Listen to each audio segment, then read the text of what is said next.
अस्सलाम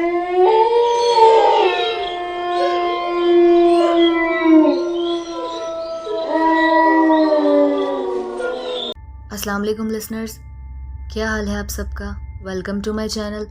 उम्मीद है आप सब खैर आफियत से होंगे और मेरे चैनल की हॉरर स्टोरीज़ आप सबको पसंद आ रही होंगी। आज का वाक़या हमारे साथ गुजरावाला से अदनान ने शेयर किया है। उनका कहना है कि एक दफ़ा एक गांव में एक लड़का अपनी माँ के साथ रहता था। वो बहुत खूबसूरत था। वो जिस जगह काम पर जाता था, रास्ते में एक वीरान सड़क पड़ती थी जिधर से लोग बहुत कम गुजरते थे। उधर काफ़ी, क्योंकि वो गांव का इलाका था, तो उधर काफ़ी दरख्त थे, झाड़ियाँ थीं। तो जिस जगह से वो जिस रोड से गुज़र के जाता था, वैसे तो उधर काफ़ी दरख्त थे, लेकिन एक बहुत पुराना और बहुत बड़ा पीपल का दरख्त था। वो जब वहाँ से गुज़रता था तो वो कहता था कि मुझे महसूस होता है कि जैसे जब मैं वापस आ रहा होता हूँ काम से, मुझे ऐसा महसूस होता है जैसे कोई लड़की पायल पहन के भागती है, वहाँ पे चलती है। मुझे घुंघरुओं की आवाज़ आती है और जब मैं देखता हूँ उस तरफ तो उधर कोई भी नहीं होता। ये बड़ी हैरानगी वाली बात थी। एक दफ़ा ऐसे ही शाम के टाइम जब वो लड़का अपने काम से वापस आ रहा था, तो उसने देखा कि उसी सड़क पे, उस पीपल के दरख्त के पास एक लड़की बैठी है। वो काफ़ी खूबसूरत थी। वो वहाँ पे बैठ के रो रही थी। उसने ब्लैक कलर का ड्रेस पहना हुआ था और उसके काफ़ी लंबे बाल थे। वो काफ़ी खूबसूरत थी कि जो भी उसको पहली दफ़ा देखे वो देखता ही रह जाए। तो उस लड़के ने उससे पूछा कि तुम कौन और यहाँ पर क्यों बैठ के रो रही हो। तो उसने कहा कि मेरा इस दुनिया में अब कोई भी नहीं है, तो मैं कहाँ जाऊँ, इस वजह से मैं यहाँ पर बैठी हुई हूँ और इंतज़ार कर रही हूँ कि कोई आए और मेरी मदद करे। तो उसने उस लड़के को अपनी बातों में लाया और वो लड़का उसको अपने घर में ले गया। जब वो घर में लेकर गया लड़की को, तो उसकी माँ ने पूछा कि बेटा ये कौन है और कहाँ से लाए हो इस लड़की को। उसने कहा कि ऐसे ही मुझे रास्ते में मिली है, बैठ के रो रही थी, तो मैंने सोचा कि अब रात होने वाली है तो ये कहाँ जाएगी, तो मैं इसको अपने घर ले जाता हूँ फ़िलहाल, तो जो भी इसका मसला है वो सुबह हल कर लेंगे, फ़िलहाल रात तो हमारे घर गुजार ले। तो उसकी माँ ने कहा हाँ ये भी ठीक है। फिर जब सुबह हुई तो उस लड़के की माँ ने उस लड़की से बात की कि बेटी तुम कहाँ से हो, क्या करती हो, यहाँ तक कैसे आई। उसने उसकी माँ को काफ़ी बातें की जिससे उसकी माँ मुतमईन हो गई। अब वो लड़की जो थी वो इसी तरह उनके घर में रहने लग पड़ी। उसकी माँ को कोई एतराज़ नहीं था। उन्होंने कहा कि चलो कोई बात नहीं, मैं अकेली होती हूँ, ये मेरी बेटियों की तरह यहाँ पे रह लेगी और अब कहाँ जाएगी, इस वक्त हम इसको छोड़ भी नहीं सकते, इसका कोई है भी नहीं, तो कोई बात नहीं, ये हमारे पास रह लेगी। वो काफ़ी अच्छी थी, काफ़ी खिदमत करती थी उनकी, जो वो कहती थी वो पूरा करती थी काम। अब इसी तरह से उस लड़के की माँ को वो बहुत अच्छी लगने लग पड़ी और उस लड़के को भी अच्छी लगने लग पड़ी। तो उसकी माँ ने ये सोचा कि मेरा बेटा भी अब जवान है और ये लड़की भी अब जवान है, तो इस तरह से लोग जो है वो बातें करते हैं, तो क्यों ना इनकी शादी कर दी जाए, घर की लड़की भी घर में ही रहेगी और इस तरह से मेरे बेटे की शादी भी हो जाएगी। तो उन्होंने जब अपने बेटे से पूछा तो उसने भी कहा कि अम्मा मुझे कोई एतराज़ नहीं है, मुझे भी ये पसंद है, तो आप जैसे चाहें आप वैसे कर लें। तो उसकी अम्मा ने उन दोनों की शादी करवा दी। उन दोनों की जब शादी करवा दी तो लड़का बहुत खुश, और उसने कहा कि मुझे तो ये लड़की वैसे ही बहुत पसंद थी, अच्छा हुआ अब ये मेरी बीवी बन गई है। अब इसी तरह से दिन गुजरते रहे, वो लड़की भी इसी तरह से उनके साथ रहती थी, कोई ऐसा मसला नहीं सुनने में आया, न देखने में आया। अब अचानक उनकी शादी के कुछ माह बाद उनकी अम्मी की डेथ हो गई। अब वो लड़की घर पे अकेली होती थी। लड़का सुबह को काम पे चला जाता था और शाम को वापस आता था। लड़की उससे बहुत प्यार करती थी और जो भी वो काम कहता था वो करती थी, उसको कभी शिकायत का मौका नहीं दिया। अचानक एक दिन क्या हुआ कि लड़का जो था वो काम के लिए निकला, तो उसको शाम से थोड़ा पहले घर आना पड़ गया।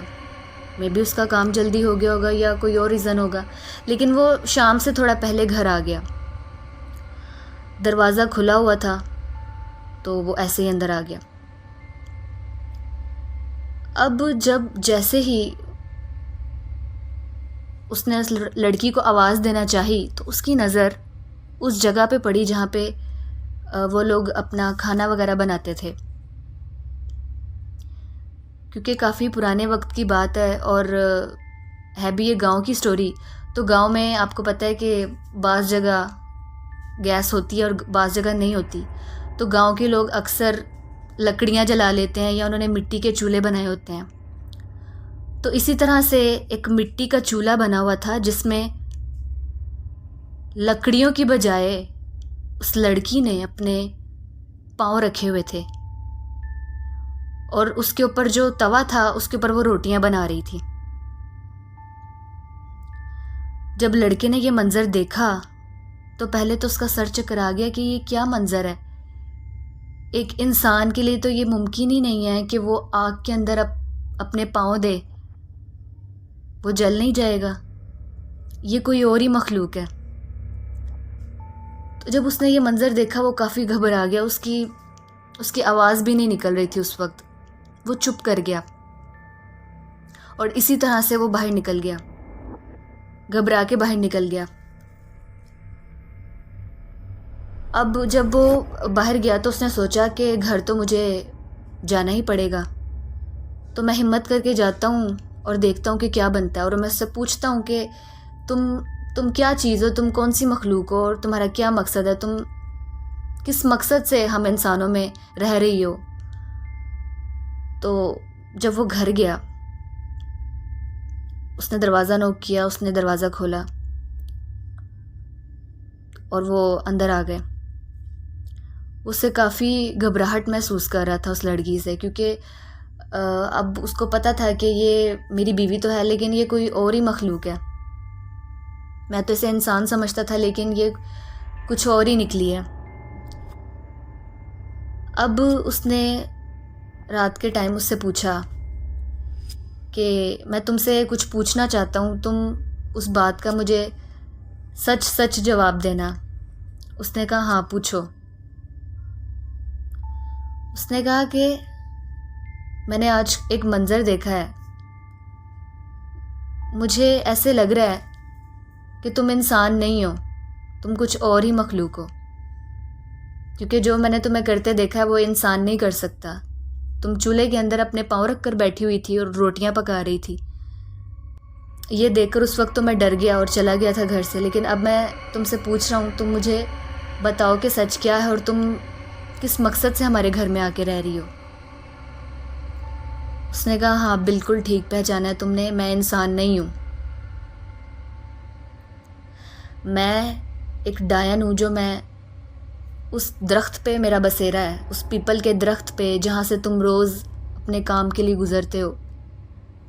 मैं रोज़ तुम्हें देखती थी कि तुम सुबह भी काम के लिए जाते हो और शाम को वापसी पे वहीं से गुज़रते हो। तो मुझे तुम बहुत अच्छे लगे, बहुत खूबसूरत लगे मुझे। तो मैं बस इस इंतज़ार में थी कि मैं किस तरीके से तुमसे बात करूं, और मेरा मकसद यही था कि मैं तुमसे शादी करूं। इसी वजह से मैं वहाँ पर उस शाम को मैं बैठी हुई थी जब तुम्हारे आने का वक्त था, ताकि तुम मुझे देखो। मुझे पता था कि तुम मुझे अपने घर ले जाओगे, क्योंकि तुम काफ़ी रहमदिल इंसान हो। और वही हुआ कि तुम मुझे अपने घर ले आए और फिर हमारी शादी हो गई। तो अब जब तुम्हें पता लग ही गया सब कुछ, तो तुम मुझसे घबराओ मत। मैं तुम्हें कुछ भी नहीं कहूँगी, क्योंकि मैं तुम्हें काफ़ी पसंद करती हूँ। और अगर मैंने तुम्हें नुकसान पहुँचाना होता तो मैं इतनी देर से तुम्हारे घर में रह रही हूँ, तुम्हें मैं नुकसान पहुँचा देती। वो तो तुमने अचानक से मुझे देख लिया, नहीं तो तुम्हें कभी ये पता भी ना चल पाता कि मैं एक डायन हूँ। इस वजह से तुम मुझसे घबराओ मत, खौफ मत खाओ, इसी तरह से मेरे साथ रहो। मैं भी तुम्हें कुछ भी नहीं कहूँगी, और तुमने ये बात किसी को भी नहीं बतानी कि मैं कौन हूँ और कहाँ से आई हूँ। अगर तुमने ये बात किसी को बताई तो तुम्हारे लिए अच्छा नहीं होगा। वो लड़का काफ़ी घबरा गया। उसने कहा, हाँ ठीक है, मैं ये बात किसी को भी नहीं बताऊँगा।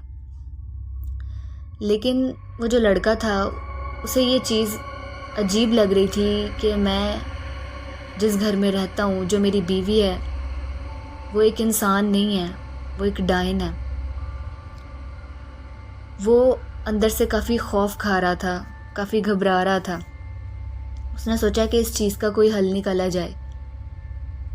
वो एक आमिल के पास गया और उन आमिल से उसने सारी बात कही कि इस तरीके से ये सब वाक़या मेरे साथ पेश आया, तो आप इसका कोई हल बताएं।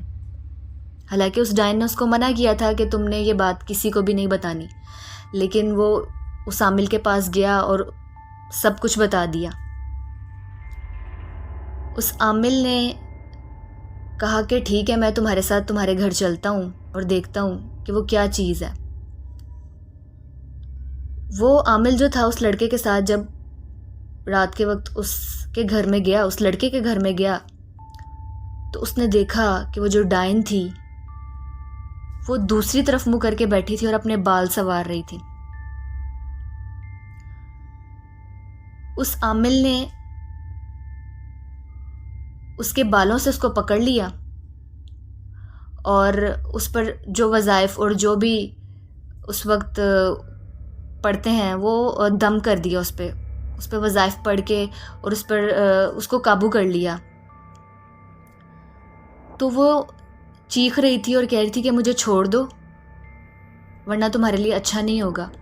और उस लड़के को भी कह रही थी कि मैंने तुम्हें मना किया था, मगर तुमने मेरी बात नहीं ना सुनी, अब मैं तुम्हें भी नहीं छोड़ूंगी। मैंने तुम्हें कोई नुकसान नहीं दिया था, मैं तुम्हें पसंद करती थी, और मैं जितनी देर भी तुम्हारे साथ रही थी मैंने तुम्हारे लिए अच्छा ही किया था। तुम्हारी माँ भी जब तक ज़िंदा थी उनकी भी इतनी खिदमत की मैंने, एक इंसान की तरह ही मैं तुम्हारे साथ रही थी। मैंने कोई ऐसी हरकत नहीं की जिसकी वजह से तुम्हें नुकसान पहुँचा हो या तुम्हें बुरा लगा हो, लेकिन उसके बावजूद तुमने मेरे साथ ऐसे किया, तो अब मैं तुम्हें भी नहीं छोड़ूंगी।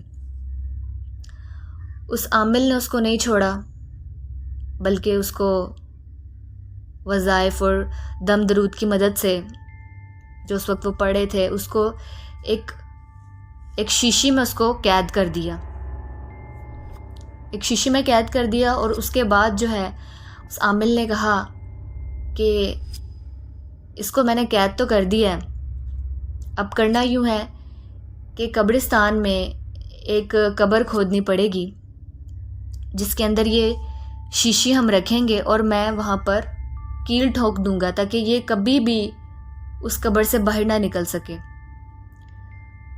तो बस ध्यान तुमने ये रखना है कि वो जो कील है वहाँ के मुकामी लोगों को बता दो कि ये एक डायन की कब्र है, और कोई भी ये कील ना उतारे वहाँ से, नहीं तो अब जब ये बाहर आएगी तो ये तुमसे भी बदला लेगी और इस गांव में रहने वालों को भी परेशान करेगी।